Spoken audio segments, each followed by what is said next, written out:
Я рад приветствовать всех, кто попал на этот ролик, а значит, я смогу кому-то помочь по решению такой проблемы, как бронхит или любой другой вид кашля. Этот способ, я уверен, поможет каждому, как в свое время помог мне с первой процедуры, при том, что кашель длился у меня уже 2 месяца. Кашель начался осенью в пасмурно-слякотный период, что есть нормальное явление, и так продолжился до Нового года. Пожалуйста, посмотрите этот ролик до конца.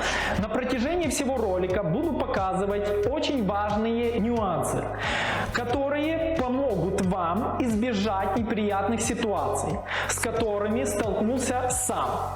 Ну и в конце ролика самые главные секреты. Что нам нужно? Кастрюля, 3 или 6 зубцов чеснока в зависимости от крупности, чайная ложка соды и 1,5 стакана воды.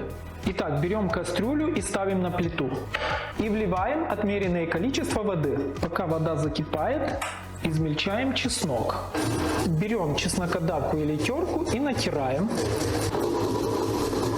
Когда вода закипела, огонь убавляем на самый минимум и закидываем получившуюся массу в воду. И кипятим еще раз, напоминаю, на слабом огне до 5 минут. Перемещаем кастрюлю на стол и добавляем ложку соды.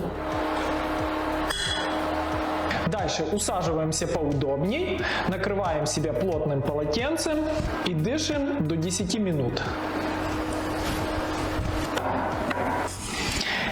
Идеальная комбинация дыхания: 2 раза вдох через нос, выдох ртом. И наоборот, 2 раза вдох ртом и выдох через нос. Отлично, так продолжаем. Действительно рабочий метод. Хоть и запах чеснока такой, что сам Дракула на версту не подойдет к вашему дому. И как я обещал, важные нюансы и лайфхаки для того, чтобы все прошло максимально гладко. Закройтесь в одной комнате, а желательно на кухне, чтобы запах не распространялся по дому. И обязательно откройте окно для проветривания. Если не придержаться этого правила, то запах преследующего вас чеснока продержится как минимум 2 суток. Перед ингаляцией снимите майку или что там у вас, чтобы одежда не прониклась чесночным вкусом. Вот это самый важный лайфхак. Намажьте хорошо лицо любым кремом или вазелином, без разницы. Если это не сделать, чесночные эфирные масла будут попадать в микропоры кожи и будет неприятное жжение всего лица. Сколько раз нужно делать эту процедуру в день? В идеале утром и вечером, но 1 раз минимум. Продолжительность лечения: на этот вопрос единого ответа нет. Все индивидуально.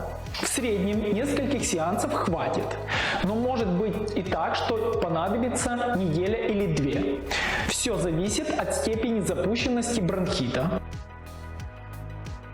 Кому можно принимать такие процедуры? Если дети захотят посидеть, тогда без проблем. И, естественно, индивидуальная непереносимость ингредиентов.